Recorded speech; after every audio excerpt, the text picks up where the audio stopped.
What's up everybody, welcome back to Cartoon Universe. Today, Glitch finally put out the trailer for their upcoming new show, Knights of Guinevere. So let's take a look at it and break it all down. Now the trailer is available on several places, but I saw it over on Glitch's X account, where they also had a nice description of the show. Knights of Guinevere is a psychological thriller that welcomes you to a planet-wide theme park in the clouds, and the shadows below, where a broken princess android is two dreamers' tickets to better lives, or the end of them. We already knew that it was going to have some sort of psychological or even scary elements to it, but when you look at the trailer, you can really see that it is a psychological thriller, with a lot of the psychology being explored seeming to come from Guinevere herself. Now, part of the point of this story is we're not actually supposed to know exactly what is going on, but the trailer starts by narrating that a long time ago, there was a princess trapped in a tower where they keep her alive with strange machines that run on blood. This may not be real blood, as we've seen in the trailers before, that it's some sort of blue chemical that exists inside of this robot princess. But the description very specifically says that this isn't just a robot, but actually an android, meaning that this character is part human and not just machine.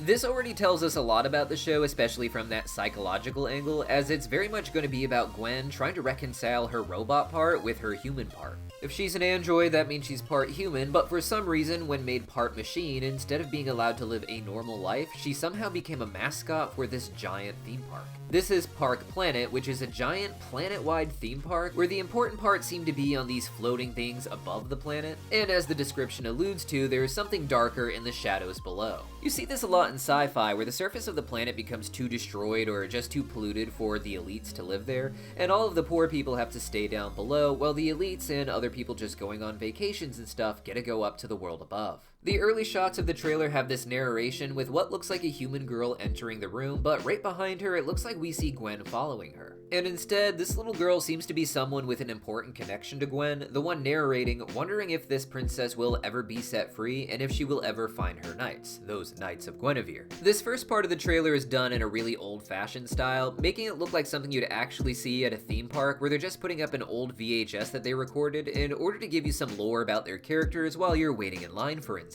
But from there, the music shifts up and it starts jumping into more intense scenery. One thing we see a lot of early on is the theme park itself, with a lot of the imagery surrounding Gwen as its mascot, but once we jump to this new section, we see a lot of the surface world and also parts of the park that seem to have fallen into disarray. We knew from earlier previews that there were some notices up about something going wrong at the park, with some people getting blue blood or some sort of blue infection because of it, and that seems to have something to do with the blue blood that keeps Gwen alive. People seem to be blaming Gwen for this specifically, and you can see that they're drawing over her imagery to make her look like the devil or Satan. One really interesting shot we see is of this boat in an ocean with these things called labs sticking out from them. I want to say that this is the surface world in those shadows below, but this might just be some sort of underground lab area where they put on experiments in order to help with the androids such as Gwen. But after that, we get a pretty intense shot of what looks like a city being run down with pollution, and even a strange symbol on one of the buildings that looks like it's trying to mimic the shape of Gwen with her big hair. After that, we get an interesting shot of this blonde girl pulling some sort of cable that is attached to Gwen that seems to be feeding her the blue blood. And then after that, we see Gwen in a big silhouetted shot with this girl and another person. According to the description, there are two people who end up finding Gwen that think she is going to be their ticket to a better life if they don't end up being killed by her. So whatever adventure this series is about, it's going to be these two characters trying to work with Gwen, but also having to deal with her meltdowns as she tries to figure out what's going on with her. After this, we get a montage of different shots showing various characters who I don't actually know the purpose of. Some of these, of course, may be our main characters or important characters being set up in episode 1, perhaps with some of them actually being the technicians that work on Gwen themselves. The theme park seems largely abandoned and run down, with a lot of the sculptures and such that we have of Gwen being completely defaced by people from the outside, it would seem. One character I'm really excited about us eventually meeting is this guy here that looks like he's probably the theme park owner, as he says he wants to introduce us to a friend of his before giving us a montage of different shots of Gwen. These are all meant to promote her in different ways, the same way you might imagine the different Disney princesses, and we even see one version of Gwen that looks like a mermaid. I honestly want to say that this guy looks like Walt Disney to some degree, and that's probably the goal here, especially with series creator Terrace previously working on Disney Channel. Now, in addition to this girl and whoever is standing with her, who I think might be the surface people connected to Gwen, there also appears to be two other characters, a man and a woman, who we see later in the trailer, and especially in these scenes where there's multiple shots from the episode and we can see a lot of stuff going on.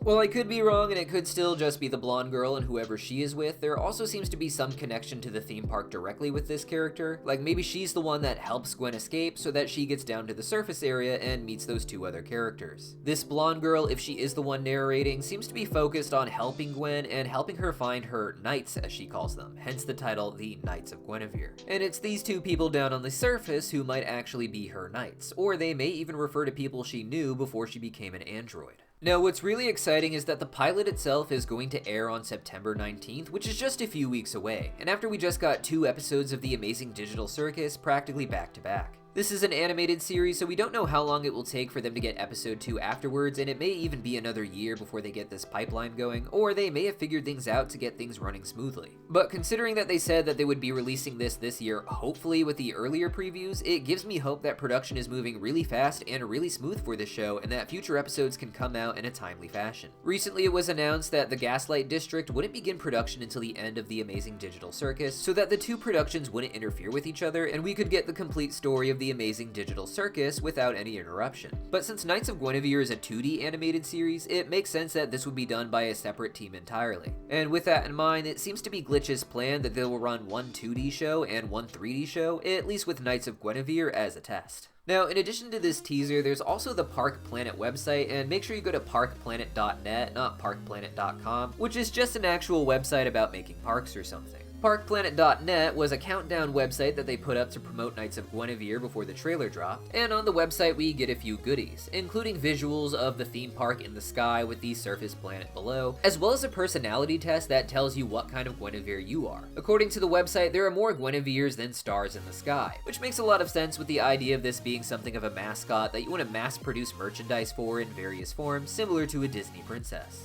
I took the test and I got the Speed Racer Guinevere, which is pretty cool, but let me know which ones you got in the comments down below. Now, as far as the actual plot goes, a lot of the symbolism here seems to really go back to the Knights Templar, which many people saw as a continuation of the Gnostic tradition. I'm not going to do a deep dive for this video since it's supposed to be a quick reaction to the trailer, but for those who don't know, these are systems that deal with the idea of divine, angelic-like beings being caught in our human forms. The idea of the Gnostic stories that the Knights Templar are said to have grown out of is that a divine being, particularly a woman, is trapped in a human form that she is trying to escape, trying to return to heaven in order to be an angel again, and we get something like that here with Knights of Gwen. But for more information on that, go ahead and check out my previous video that we made back when the first teaser dropped a while ago. And make sure you subscribe, because when September 19th gets here, we're going to be making videos about this show probably all week. See you guys then.